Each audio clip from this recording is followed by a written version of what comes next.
So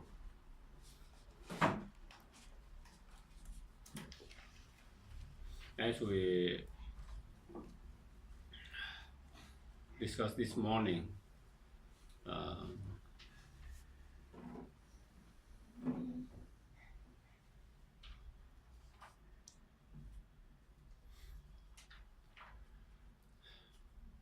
the meaning of the emptiness has to be understood, that all things are dependent on other factors. Therefore, because all things are dependent on other condition and factor, therefore the things cannot exist by its own power without depending on other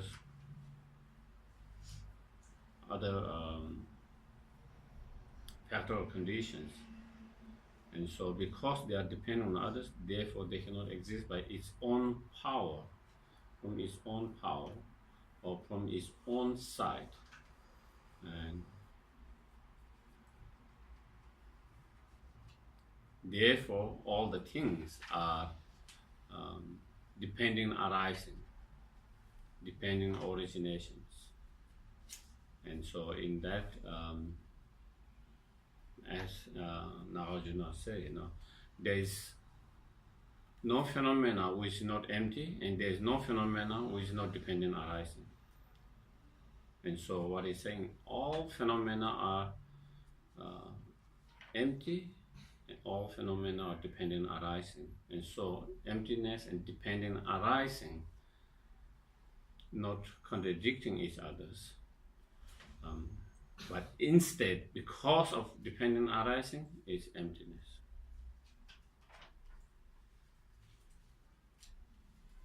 It's empty because of dependent arising.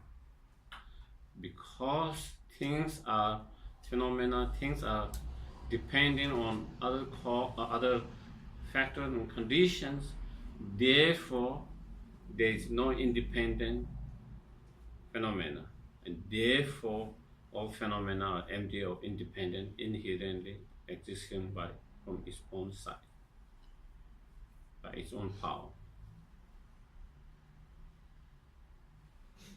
Also, because of emptiness, things are dependent arising.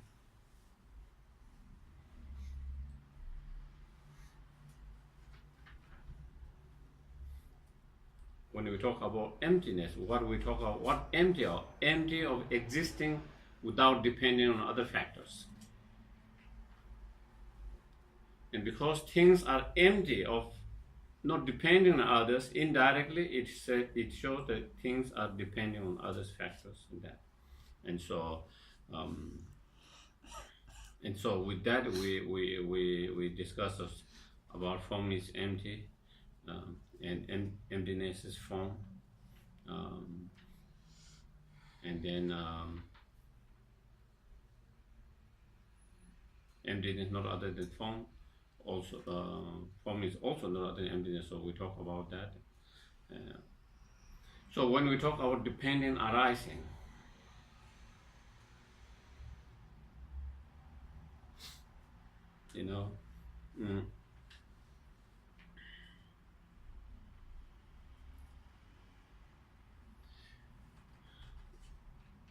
there are many different levels of dependent understanding of different level of dependent arising. Okay. For in terms of conditioned phenomena, okay, impermanent phenomena, conditioned phenomena, those phenomena, those things, conditioned phenomena or things, depend on cause and conditions. Okay. It's cause and conditions. That is one. Depending on what? Its cause and conditions. The preceding cause and conditions.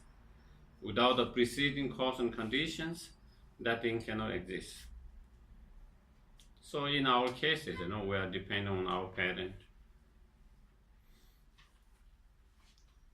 parents' sperm and eggs that produce our body, which will depend. Without that, we wouldn't have this ourselves.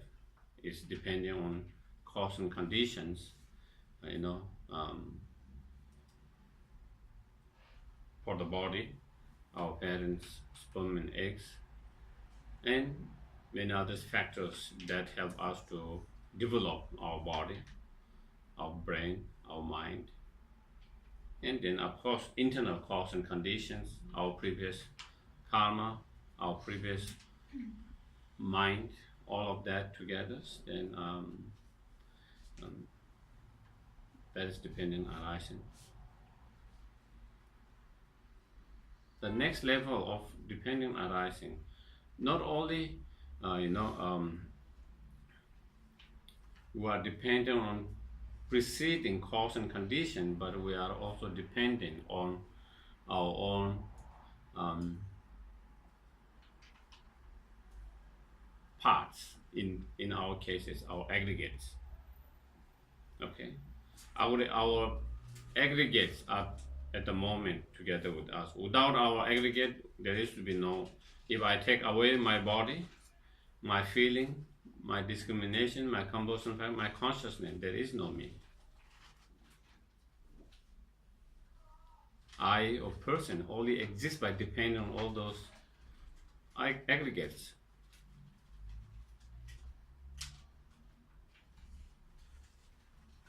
So depending on its parts. If you take for the table depending on its cause and conditions, such as the tree which was cut and made into table, the carpenter who made it, and many other things that we needed this table to put together, maybe hammer, nails, all different things. That are the cause and condition that the table depend on. Without those cause and condition, there will be not this table. The table cannot exist without depending on them, with cause and conditions. But not only it depends on the cause condition, at the moment this table cannot exist as a table without depending on each part. If you take away legs, it's no more table. If you take about this first part up, it's not table. So it depends on the legs, I don't know what you call, the top, the legs, top, all parts coming together, then the table exists. So it depends on each of its parts. And the leg exists by depending on again many parts of the leg. And this top exists by depending on many, not only preceding cause and condition, but immediate its parts. So depending on its parts. And then on third level, the more subtle level, then depending on the mind, the concept, the thought, that level, when all these parts are put together, and then say this is table. Depending on that subject, the mind, the thought to label as a table. The concept. Yeah. We have this concept of table. When you think of table, something like that, before someone label this is a table, we wouldn't have that concept if you say table. It is there, but you wouldn't know there is table. So the table, or even the self, so there is, such as Geshe Sherab, is a concept. Before that label was given, people, even they see it, to them they cannot relate me as Geshe Sherab.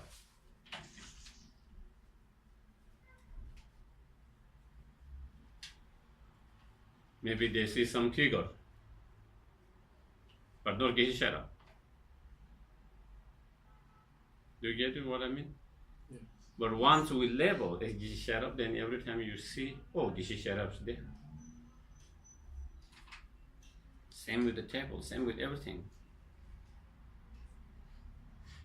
And so therefore the table to exist as a table, or me to exist as me, it not only depends on its cause, conditions, its parts, but also the mind labeling it as it is, depending on that subject that labeled it. So that was where we have been talking yesterday, and also a little bit merely labeled, merely imputed, merely designated by the mind.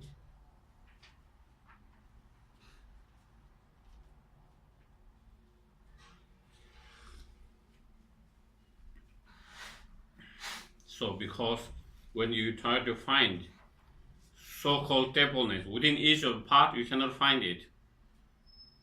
But at the same time, you cannot say there is no table.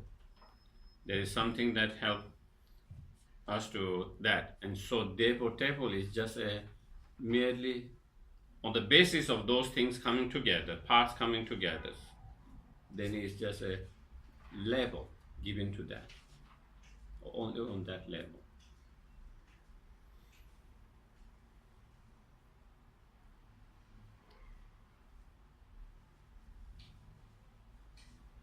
So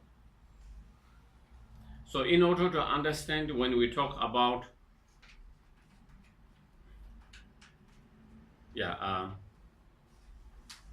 if we don't understand dependent arising on this level, third level, merely imputed level of the mind, then even we have understanding of dependent arising, this still is not understanding of emptiness.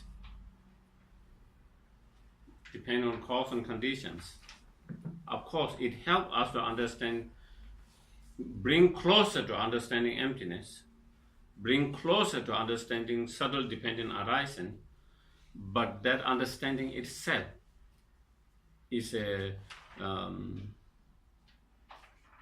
not a understanding of the emptiness which equals to dependent arising in terms of understanding. So, and not only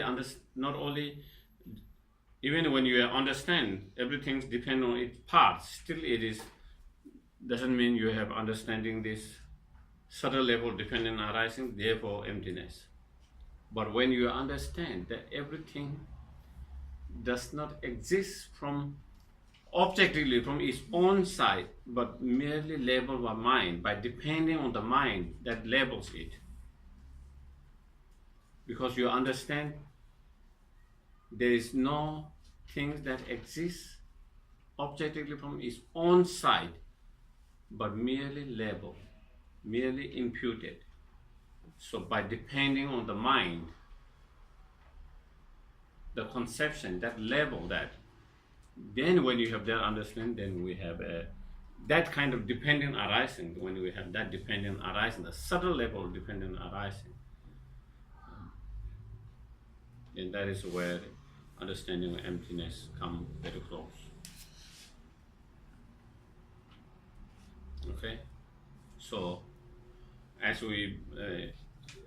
I mentioned yesterday, and today a little bit in terms of the persons or table, everything, when you try to find with that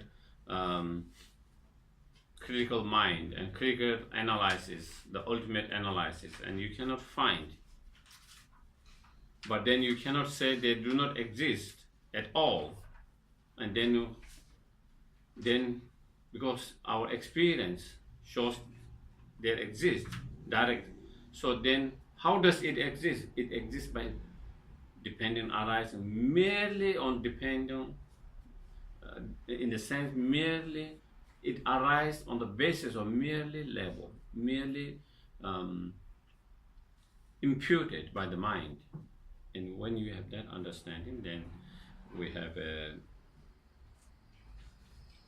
understanding of more subtle interdependent. And when you have more subtle interdependent, then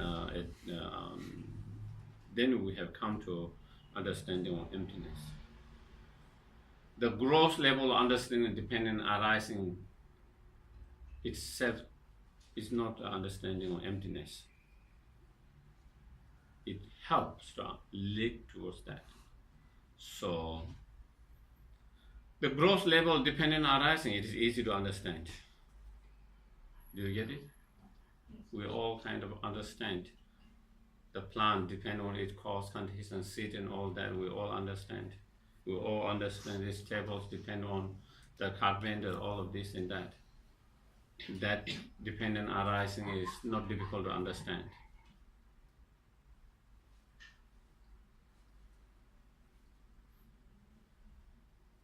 So all conditioned phenomena are dependent arising in relation to dependent cause and condition, depending on its parts and particles, its parts, and depending on the subject mind, that level impute as it is.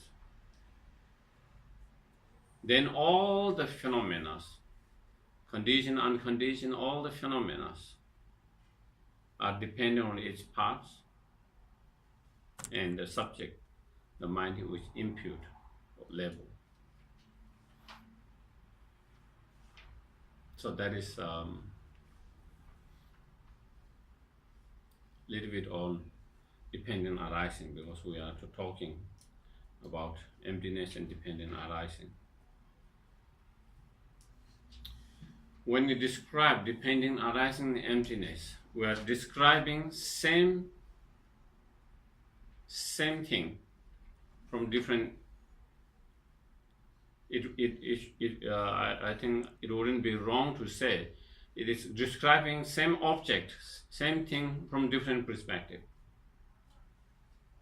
When we talk about emptiness, we are talking about same object, same nature from negation point of view, what it is not. When we talk about dependent arising, we are describing same object, same nature, but from affirmative, what it is. Or in other sense, emptiness, when we describe it, we are doing same object, how it does not exist. When we talk about dependent arising, we are describing same thing, how it exists. Yeah? It's like describing me, what I'm not. It's like almost like the negation, emptiness. Okay? I am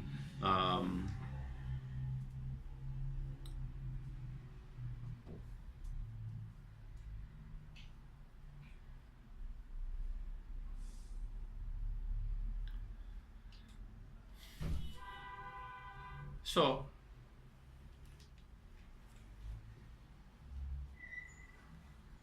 and so all the negation part, in order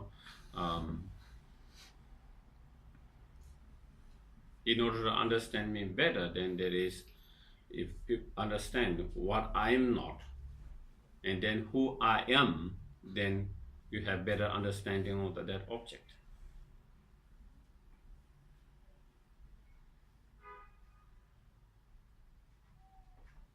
Both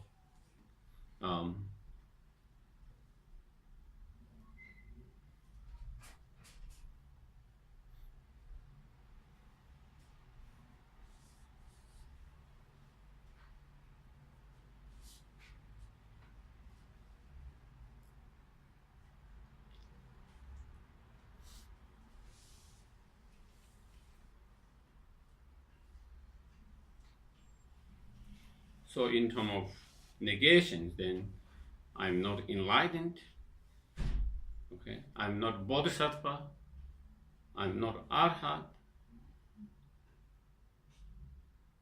and so on. Affirming side, I'm a monk, I'm a Buddhist monk, I'm trying to be a practitioner, and I have title of Geshe, all of that.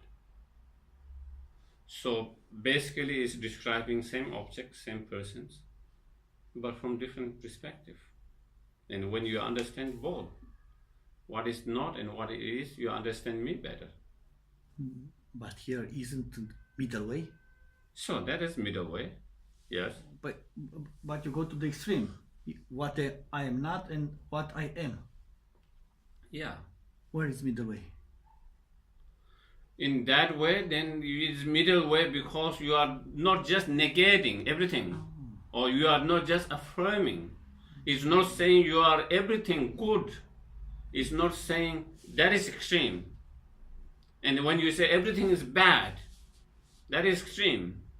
Because that is, you are not, everything is bad, not everything is great. There is both sides. That is similarly, not exactly, but example, similar example. You know, so in that way, but even though again we see it here very often, all the teachings, emptiness, meaning, dependent arising meaning emptiness. But then when you read the sutra and many teaching on emptiness, it only talk more about emptiness and not much about dependent arising. It talk more about the negation part. It doesn't talk so much about the affirming part, you know. And there's a reason to do that, you know, because of our mind.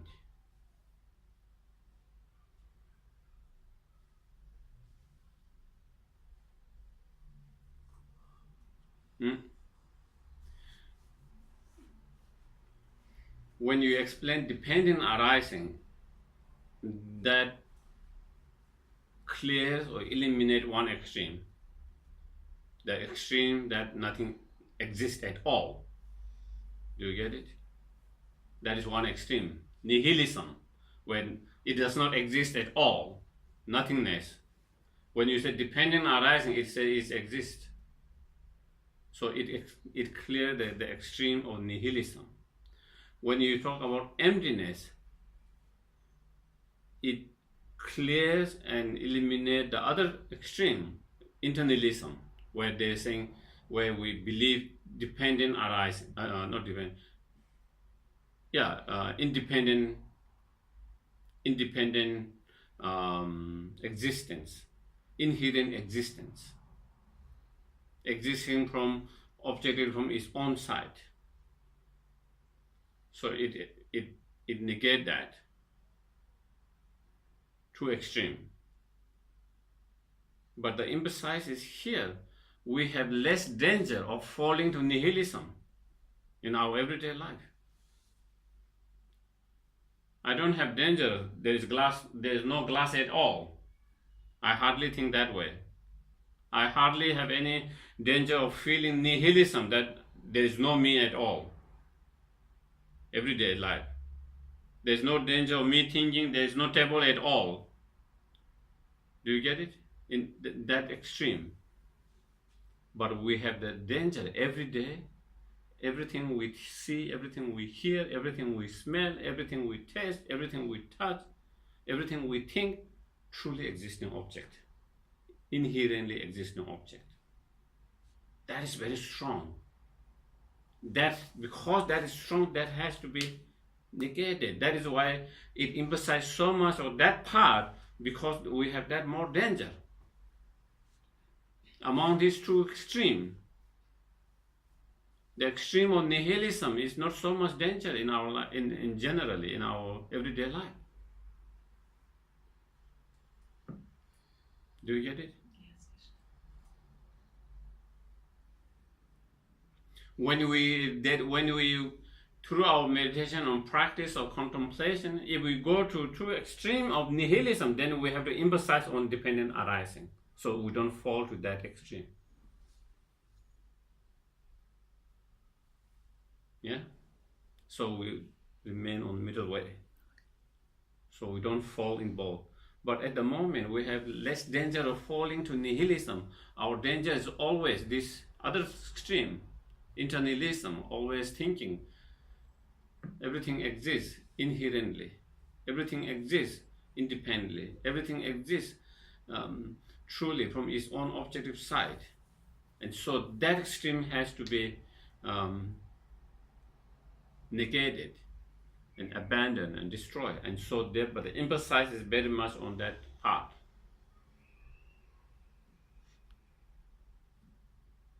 Because sometimes we think, oh, if it's emptiness means interdependent, why don't we just talk about interdependent? It's easier, isn't it?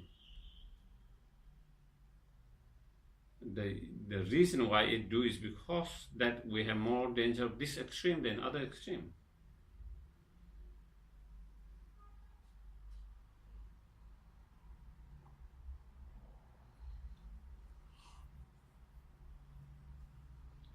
So when we do reflection, contemplation, meditations on how things does not exist inherently, truly, independently, and when we try to find within the object with that kind of ultimate analysis with critical mind, and when you cannot find, and when you begin to feel there is nothing at all, then there is danger of falling to nihilism, the other extreme. Then you have to think and contemplate on dependent arising. More on that then.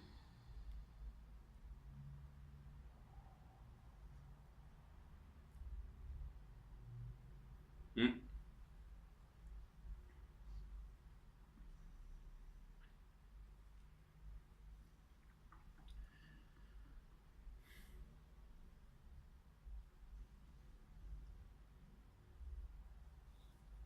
Hmm?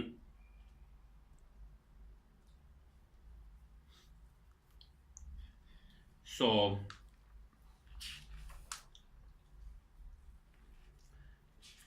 and then we'll continue to go to the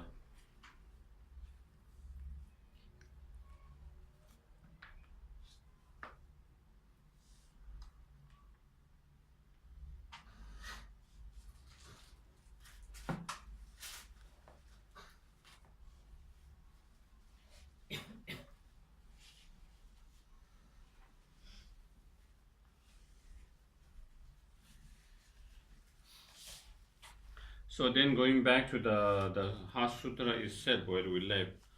So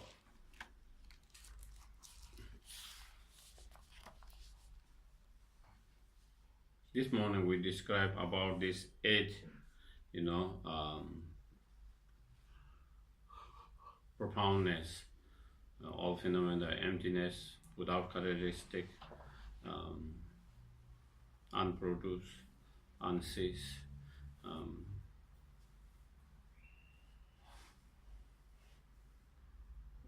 without stain, not without stain, not division, not fulfillment.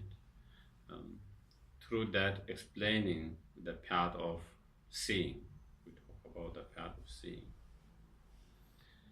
And as I mentioned yesterday, when you reach the path of seeing, then you have direct realization of emptiness. Before that, it is understanding of emptiness more from inference or reasoning and logic with the thoughts, concepts. After that, then you, without that any that kind of concept, then you are able to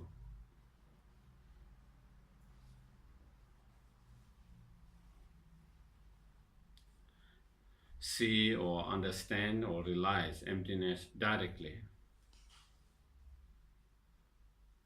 But still, you haven't achieved fully enlightenment. Still, you have not overcome all the delusions. So therefore, you continue to meditate.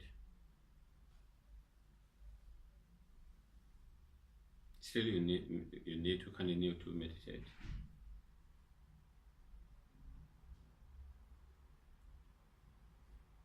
So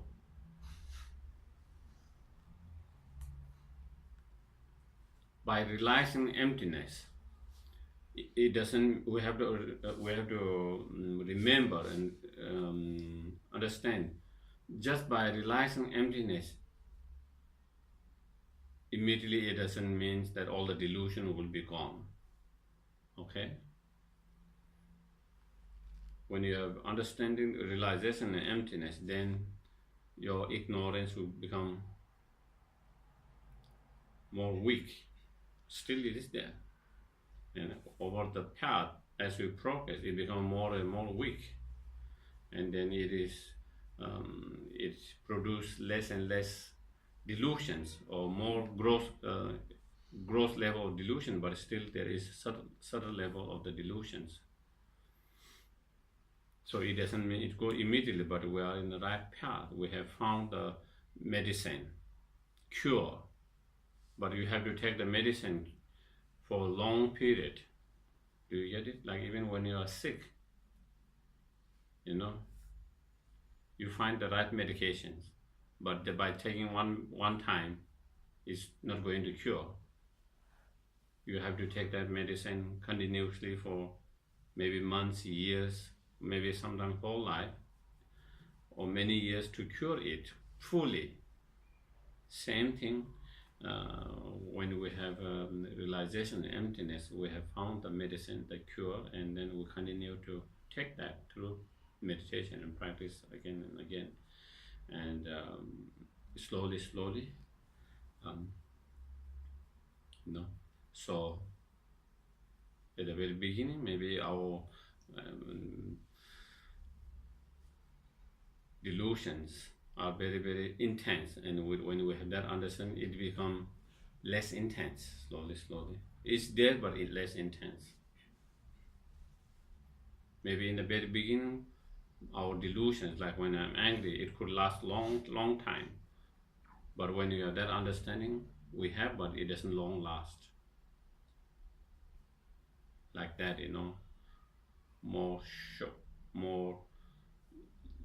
less lasting and less intense. And then slowly, that is how it becomes more and more weak and weak in that way. But it's still there until you reach a certain point.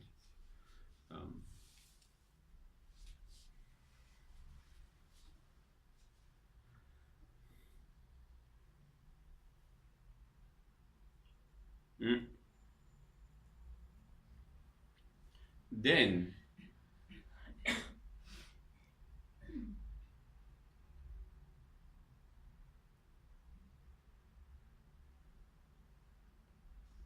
as I mentioned yesterday, in the path of seeing,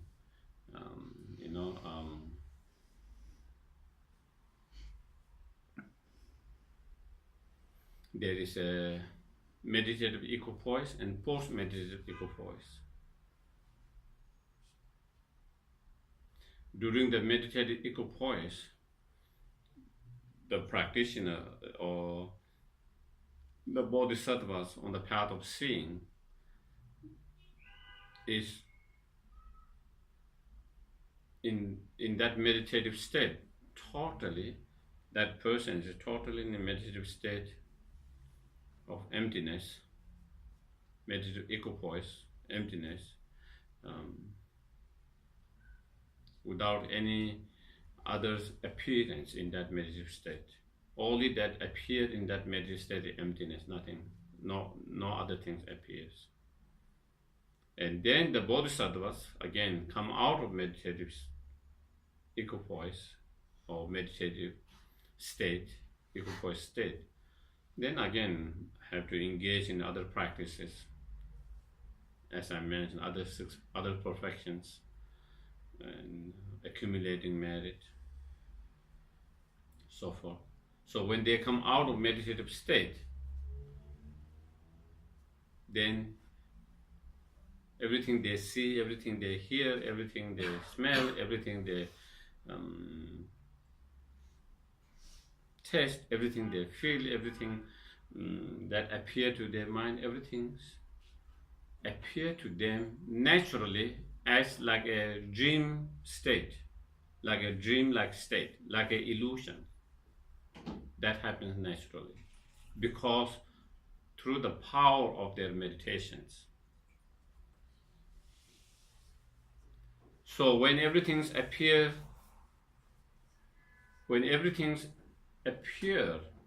to that practitioner, when they are in that meditative state, appear to them in a more like a dream state, more like a illusions, then they don't have a strong clinging and grasping. Okay? Someone is not nice to the practitioner, there is appearance of that not being a nice, but more like a in a dream, more like a in illusions, like a magician creating that, and so not so real. And so therefore, because of that, they don't get so upset, so strongly upset and angry.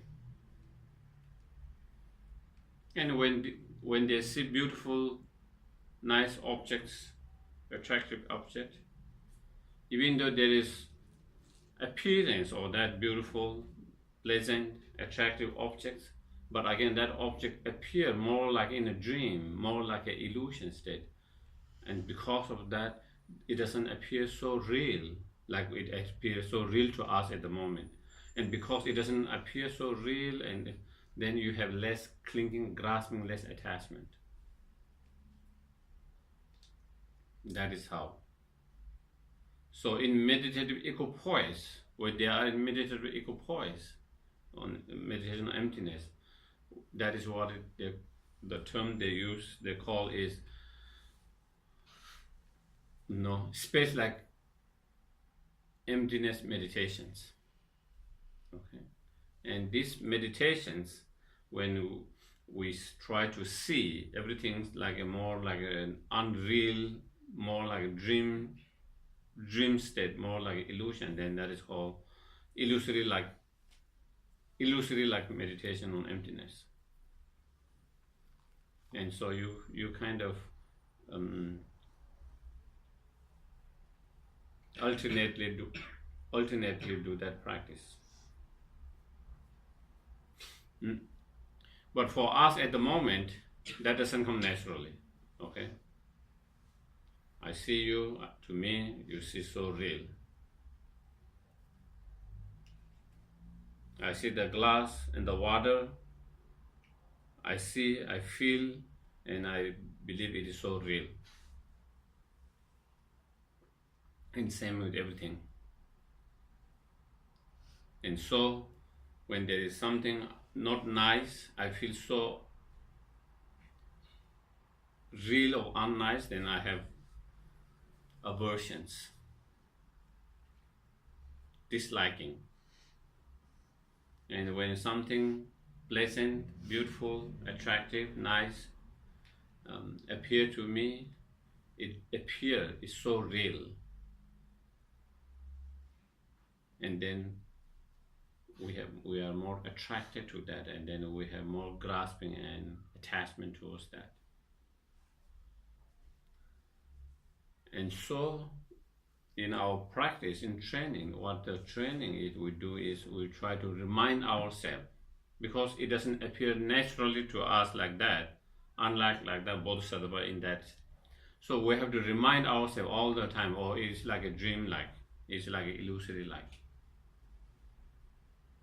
So we have to train to remind, because that doesn't come naturally, so we have to remind ourselves all the time. Everything's like a dream, everything's like a illusory, everything's like a magic of the magicians, everything's like a reflections of the moon in the lake. Everything does not exist as real as it appears to us. So we have to remind that all the time. But when you reach that, you don't have to, it comes just naturally appear like that. Okay?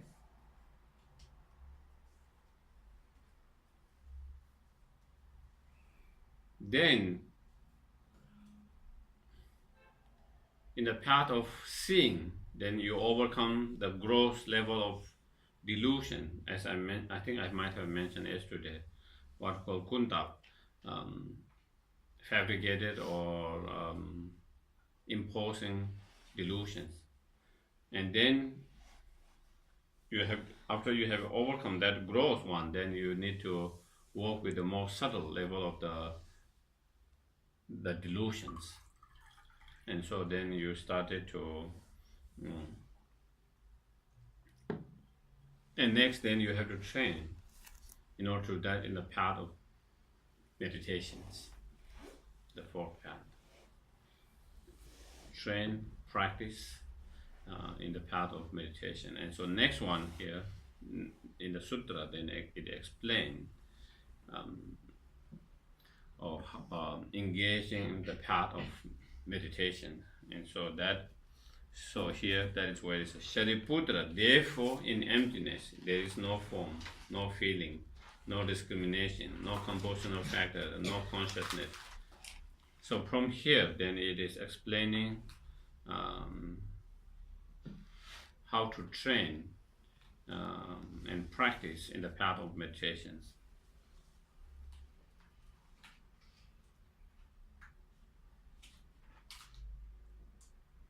So here the meaning of this can be understood, as we already have been discussing yesterday and even today, a lot of time, that all these aggregates are empty of inherently, truly, independently, existing from its own side, objectively, all of that. So that is in emptiness, there is none of that. Another way of understanding it, which means more or less same, is like all of these form, feeling, discrimination, composition factor, consciousness, when you analyze with that ultimate analysis with critical mind, all of them cannot be found within each of the parts of that. So therefore in emptiness it is not there.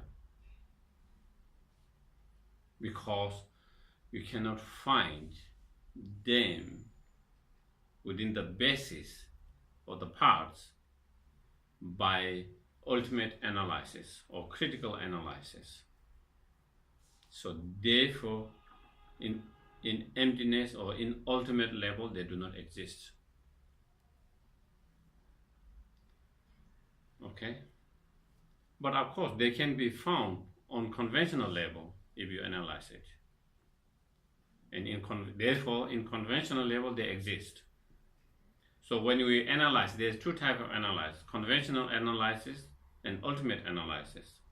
Conventional analysis is this book or not? This is book. This is not a book. This is conventional analysis. Okay?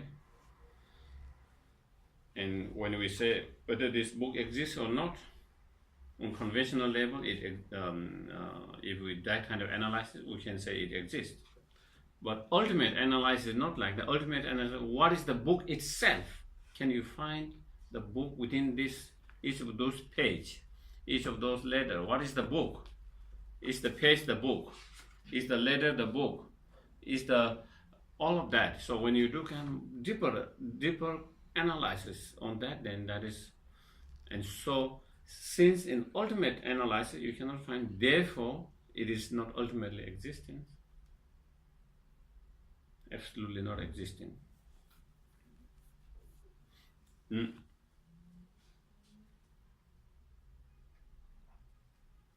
On another level,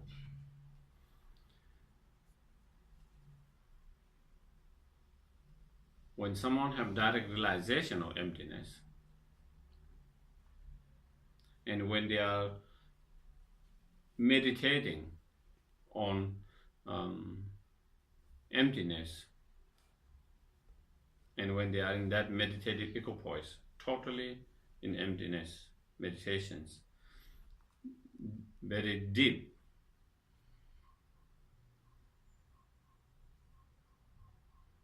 totally immersed with the emptiness,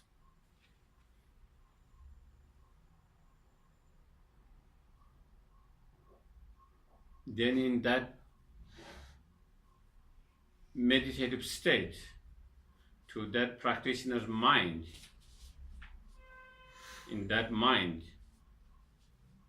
there is no appearance of form, there is no appearance of feeling, there is no appearance of discriminating mind, there is no appearance of composition, there is no appearance of consciousness, all of that.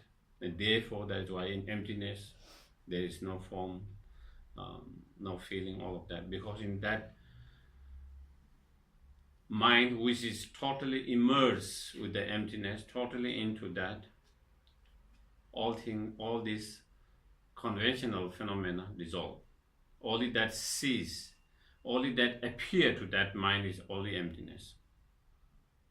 Even someone is meditating on emptiness of form, okay? In that meditations, the form does not appear. Only appear is just emptiness. And so therefore to that, the mind of that emptiness, there is none of all that. So basically, there is no dualistic view or objections. So that meditation non-dualistic. There is no appearance of subject and object. So when we talk about dualistic, there are many different levels of dualistic, or maybe many dualistic. One dualistic is, when you have appearance of objects, whatever that object, it can be self, it can be your aggregates, it can be the glass. When there's appearance of truly or inherently existing self or aggregates or the glass, that is dualistic view. And that mind to which it appears is dualistic mind, because it has the appearance of truly existence.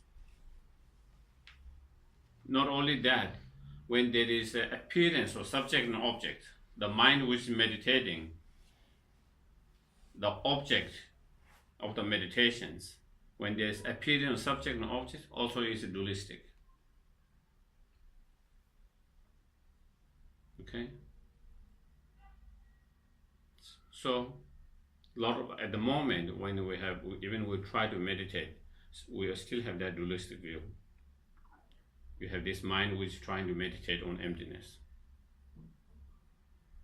So there is appearance of mind and the object, the emptiness, or the self on top of the when we are trying to meditate on the emptiness or selflessness. That is there. So even when there is no appearance, subject and object, but if there is appearance of conventional phenomena such as form, feeling, glass, and the self, the aggregate, also is a dualistic.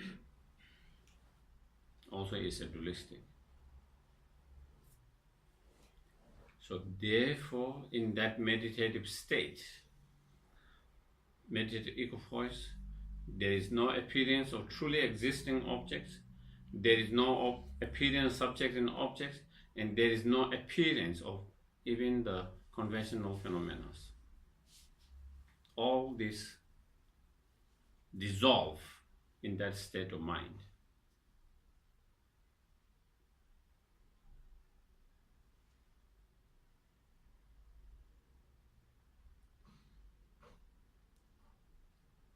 Sometimes it is in the teachings they give expressions of the water being mixed with water. When one water is mixed with another water, you cannot differentiate. Same way, the mind totally immersed with the emptiness. So you cannot distinguish and define the minds, the subjects, which is meditating on the emptiness, and the object emptiness as separate, as subject and object, totally immersed. And so therefore, in that, totally free from any dualistic. And so that mind is non-dualistic mind. Okay. But when they come out of that meditative equipoise and they when engaged in the world, then there is dualistic view. Then they see, the bodhisattva, then if the bodhisattva was here, when he or she come out of that matter, then he see you, he see her, he see all of this subject himself or herself or their mind and object yourself. But even they see dualistic, but they see differently than we see. They see dualistic, but more like a dream state, as I mentioned before, more like illusion-like state. Illusion like glass, illusion like book, illusion like self, illusion like iPad, all of that.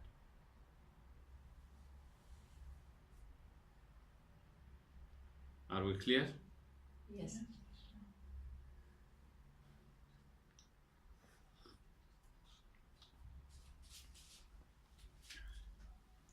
And not only five consciousness, then same way there is no 12 in that, again same way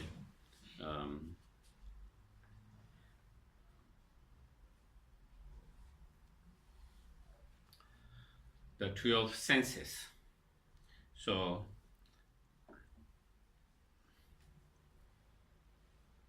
no eye, no ear, no nose, no tongue, no body, no mind.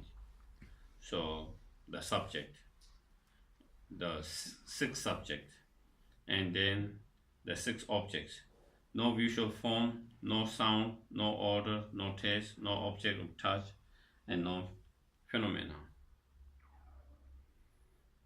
So the six subjects and the six sense faculties, and the six object of that sense faculty.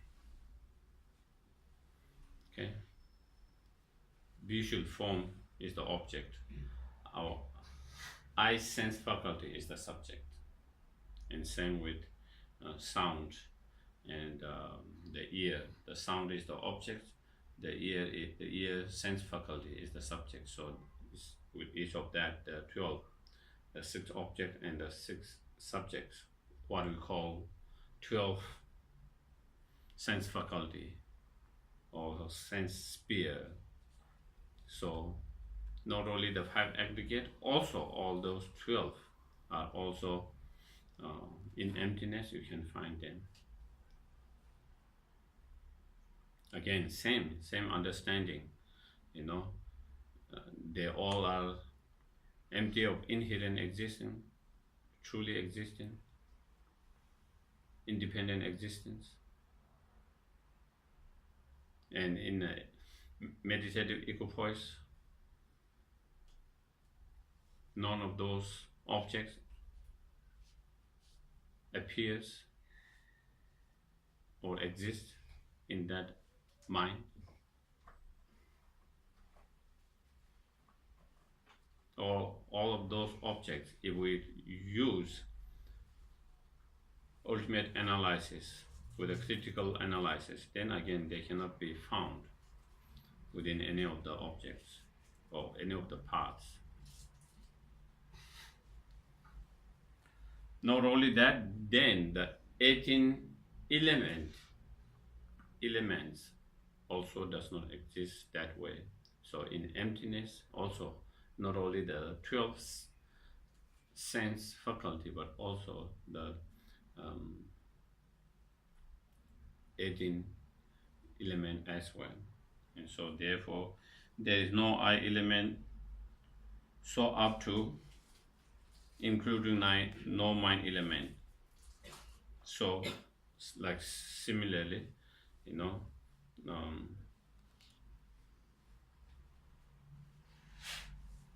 no eye element, no ear element, no nose element, no tongue element, no body element, and no mind element. 6 elements, or no mental consciousness element.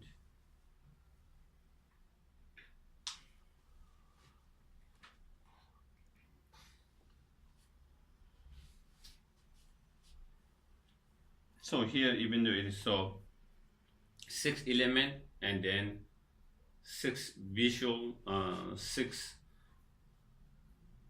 as it mentioned already, the six before, the six object, form, sound, smell, taste, and tangible objects, and mental objects. So those six objects and the six sense faculty or element, and then six consciousness: the eye consciousness, the ear consciousness, the nose consciousness, I don't know, tongue consciousness, the body consciousness, mental consciousness. So all that, then it becomes 18. So that's what we call 18 elements. And also those do not exist. Again, when we talk about that, maybe it might be helpful to understand a little bit. My eye consciousness, which perceive these roles, the object, the form, visual. Our eye consciousness cannot perceive the roles nakedly, directly, without depending on eye faculties. So it is like three things coming together. In order the eye consciousness to contact the objects, it depends on, in the middle, it depends on the eye faculty. It's a very, very fine and pure matter that allow us to see that. Okay.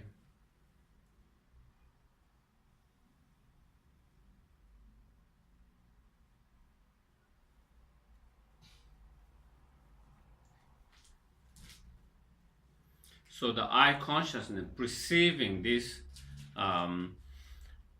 roles, that consciousness depend on the eye element or eye faculty and the roles to that eye consciousness to become a consciousness perceiving that. So it's dependent on that. So therefore it's not independently existing consciousness. Without the object of the roles, there wouldn't be the consciousness which perceive roles. Eye consciousness which perceive roles. Also, without that eye faculty, the eye consciousness would not be able to contact and connect with that and to perceive it. So it depends on both of them. And that eye faculty itself, to become it as an eye faculty, we can only talk about its eye faculty depending on the consciousness, because it produces that consciousness, therefore we call eye faculty. It has certain qualities to be able to act as almost like magnifying glass. When we cannot see a very tiny objects with our naked eye, through the magnifying glass we are able to see it. And so similarly, that eye faculty allow us through almost like magnifying to see the objects. And so therefore, but we can only call that as eye faculties only in relations with eye consciousness. So it is dependent on the eye consciousness. And also we can see the rose, the flower itself, the object itself, can only exist if there is a consciousness, valid consciousness, valid cognitions or consciousness that perceive that. Without any consciousness, valid cognition perceiving the object, there will be no object.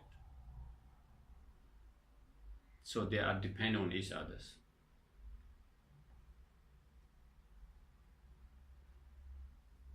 Mutually depending on each other.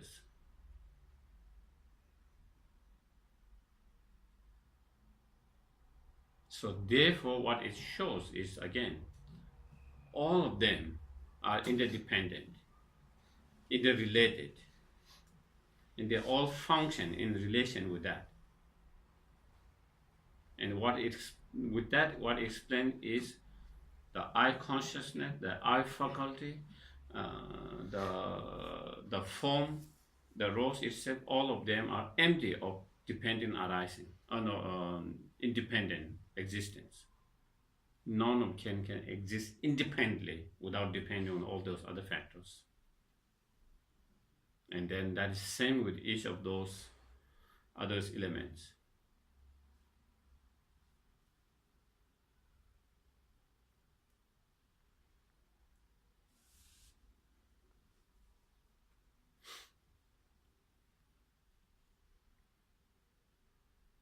And of course, as I mentioned, to the consciousness, that is, to the meditative equipoise of the Arya Bodhisattvas or Arya, then again, none of those conventional phenomena of each of those 18 elements does not appear.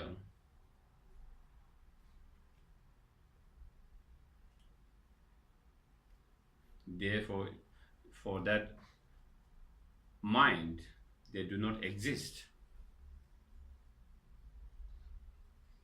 And so therefore in emptiness, none of them all exist. Or as I mentioned, with that ultimate analysis, when you try to find what is that I element, what is that consciousness, I consciousness, what is that rose, the form, if you try to find from within each of them, again, you cannot find. If I take each of those petals away, is the color the rose, is the shape the rose, is this petal the rose, and if I break into each of them, none of them is, again, you cannot pinpoint and say this is the rose. And that will be same with all the forms, same with the eye faculties, and same with the eye consciousness.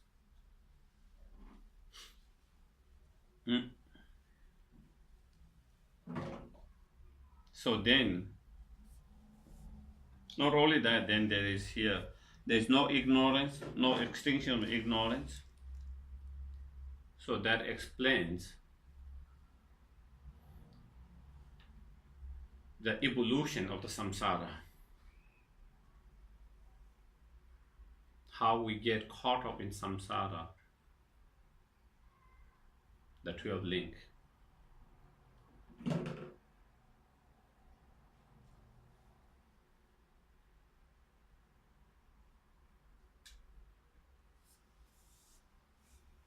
First, there is ignorance. Due to ignorance, then we create actions.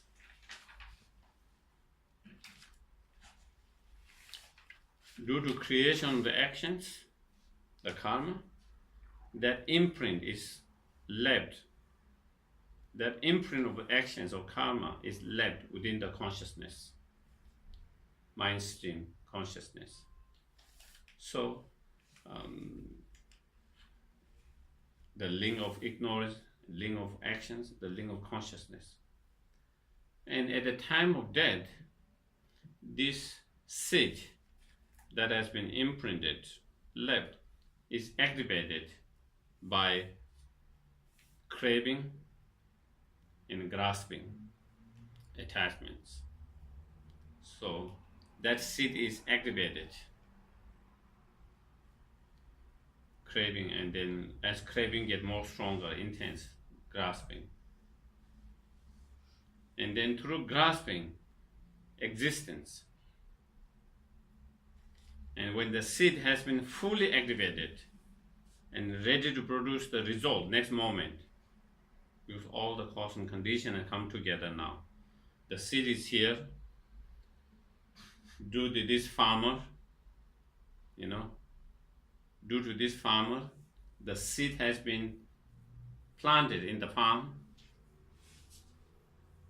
of consciousness, and then it has been activated by the water, fertilizers, and all of that, and then it is fully kind of potentialized, fully activated, and then is ready to produce the result. Now, next moment is the plant is going to kind of sprout is going to come. Cannot stop that. Now all conditions are there. And when that has happened, the next is the birth or conception in terms of rebirth. Then conception is mother's womb. The consciousness enters the mother's womb. And when that happened, then name and form. Now I think you are having a lot of, you are saying what's going here? What is name and form? So this is, I'm talking about 12 link. How we here, as it says, he's explaining here in a very short, 12 link how we gain samsara. And so then after that, then you have your mind entering the mother's womb, and that is when life, again, new life start, conception start. And so at that time, then we call name and form. Form is the physical form. At that point, at the very beginning, it's just sperm and the egg. Okay, form and name refer to the other aggregates: feeling, discrimination, compositional factors, and consciousness. So that name and form is it exists. And then slowly your body started to, over the days and the week, it started to form certain shapes. The eggs and sperm develop. And then name and form, and then 6 senses. Then the faculty senses started to be developed, form 6 senses. So the 6 senses have been developed. Then we have contact. Then the consciousness is already there. The consciousness is already there, being produced. The object is already there. But like at that time, our eye consciousness cannot, at that small baby in the womb, is just before the sense has been developed, their eye consciousness cannot contact with the physical form because those faculties have not been developed. Okay? And those 6 sense faculties started to develop. And then all the conditions have come together. Through the 6 sense faculty, then through the eye sense faculty, then eye consciousness is able to contact with the object form. And so contact comes. And due to the contact with the objects, then feelings. When you come into contact with the object, then we have through the contact, then we have pleasant feeling or unpleasant feelings. Okay? With some objects, when we come into contact, then we started with unpleasant feeling, disliking. Some objects, when we come into contact, we started to have pleasant feelings and liking towards it. Yeah? And when we dislike it, then anger arises. Aversion, anger arises. Due to the object which we like it, then attachments and craving arises. And then again we started to create more karma. So, name and form, 6 senses, contact, feelings. And then, even though we say when the child come out of mother's womb, we say birth, but actually from this point of view, the birth has been already produced when in the mother's conceptions, when the mind have entered that. Even though in our worldly world we don't say birth has given, but the birth has already started at that point. But of course, when we come out of mother's womb, then we normally say birth. And so that is the birth. And from the birth, that's the very second moment, or the very moment, not the second, the very moment the birth is produced, aging and sickness has been started. So that is the 12 link, 12 of that, starting with ignorance. Yeah. So that's, and then we have suffering of birth, suffering of aging, suffering of sickness, suffering of death, and many other suffering in between. While we are suffering, we continue to create new karma, and then we cycle endlessly.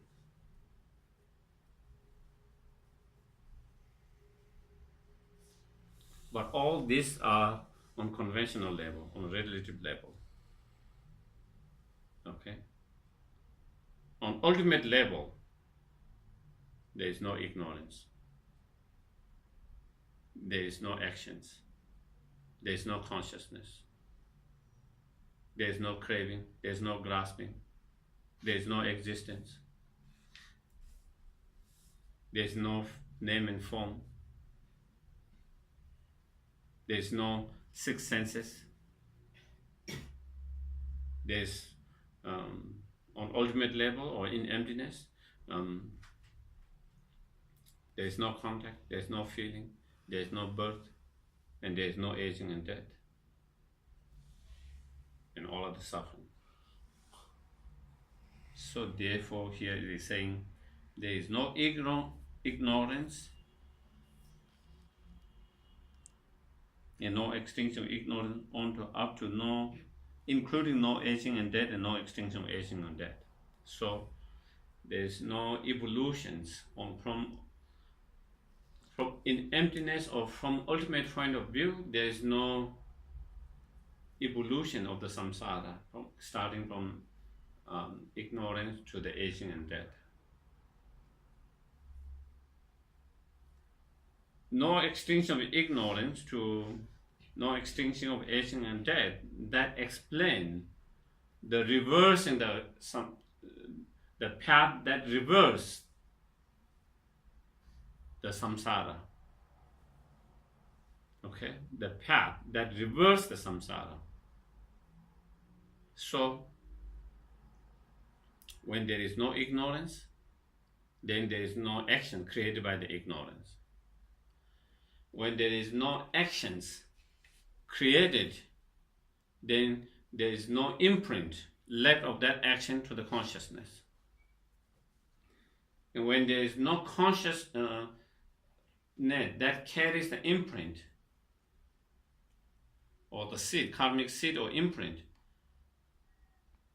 there is nothing to be activated by the craving and the grasping. And when there is no craving and the grasping, then there is nothing that has been actualized or potentialized. And when there is nothing that has been potentialized, then there is no name and form, the result, the sixth result. No name and form, and there is no six senses. There is no name and form. There is no six senses. There is no contact. There is no feeling, and then there is no birth, and there is no aging and death. So that is how, and all the suffering that come in between, the birth and aging and death. So, and that is how we reverse. How can we reverse the samsaric birth? Is by overcoming the ignorance. Do you get it? That is how we reverse the suffering and the samsara. But again, all of that we are talking from relative, from conventional point of view. But if you try to analyze all of that from ultimate point of view, with critical analysis, with ultimate analysis, again, all of them cannot be found. So therefore, on ultimate level or in emptiness, and there is no extinction of ignorance, there is no extinction of action, there is no extinction of the consciousness, there is no extinction of craving, there is no extinction of grasping, there is no extinction of the becoming, there is no extinction of the name and form, there is no extinction of the six senses, there is no extinctions of the contact, there's no extinction of the feeling, there's no extinctions of the name and birth, and there's no extinction of the aging and death. So that explains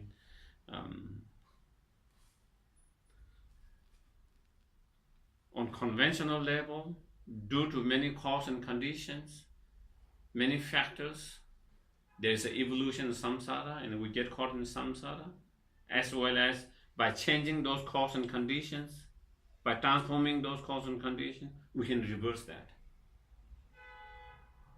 There's a process of reversing it and achieving nirvana and liberations. But on ultimate level, there's none of that. On ultimate level, in emptiness, there's none of that.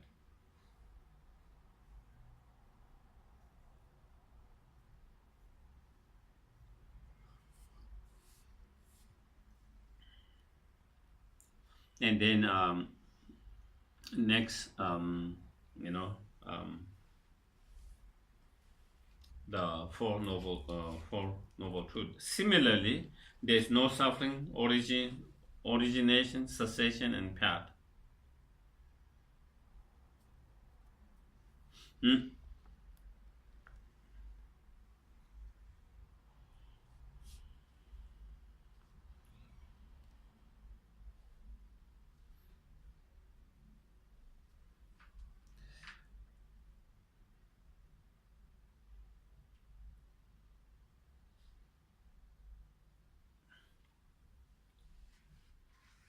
So,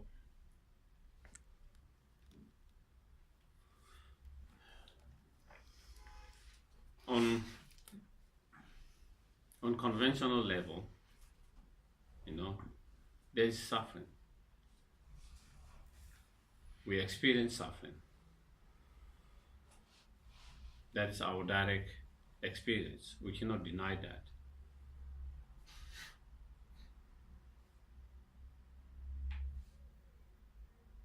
Not only we experience suffering, samsara is in the nature of suffering.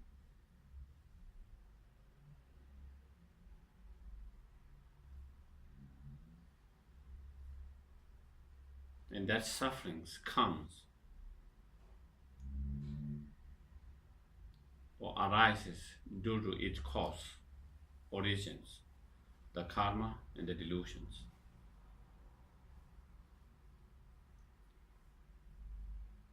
Therefore, the suffering is not independent, it's dependent arising, depending on its cause and conditions. Also, delusion karma is also not independent, they are also depending. If they are independent and inherently existence, then they become status, permanent. Therefore, they cannot produce a result, but they are able to produce certain results. That means they themselves are dependent arising, that origin itself.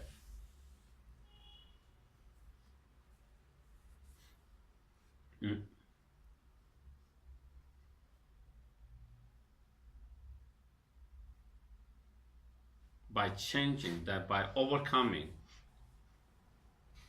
by changing and overcoming, that by transforming and overcoming those origin, the causes of the suffering, we can overcome the suffering and have its cessations, nirvana. The cessations of the samsara or suffering is possible. Again, that shows it can be transformed, it can be changed, it can be achieved. So therefore, it is impermanent, therefore is dependent on other causes and conditions, therefore cessation, therefore it cannot be independent, inherent existence. And that cessation can be achieved through the path, the practice of Eight Noble Truth or Three Higher Training. By training that, then we can, through the path. And so cessations can be achieved, but only independent on the path. Therefore, cessation is again dependent on origin. It cannot be independent. Without the path, cessation cannot be achieved. Also, the path itself is cultivated through practice meditations and by changing conditions. Therefore, also is dependent origin. Also, because it produced the cessation result, also is dependent origin. And so, therefore, all of that, again, all of those are on relative conventional level, but in ultimate level, on emptiness, there's no suffering, there's no origin, there's no cessation, and there's no path. Not only that, there's no exalted wisdom and no attainment, and also no non-attainment.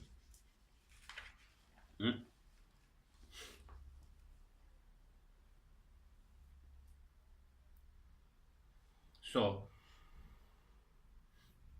even though there's path, and because there's path, through the path, then there is exalted wisdom that realizes the emptiness directly. And having realized the emptiness directly, the wisdom realizing the emptiness directly act as an antidote, direct antidote towards the delusions, and gradually overcome all the delusions, and then is able to attain attainment, whatever attainment, whether it's nirvana or whether it's fully enlightenment. Through that exalted wisdom that relies on emptiness directly, the attainment, the result, the attainment of nirvana, fully enlightenment is possible.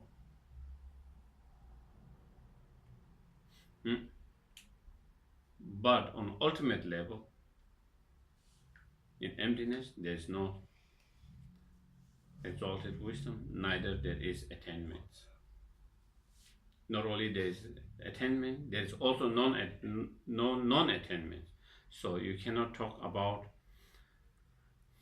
non-attainment if there is no attainment. They are mutually. We can only talk about non-attainment if there is attainment. We can talk about attainment if there is not. They are mutually dependent arising. And so from that point of view, and so there is no non-attainment. Maybe we can have a short break. Yeah.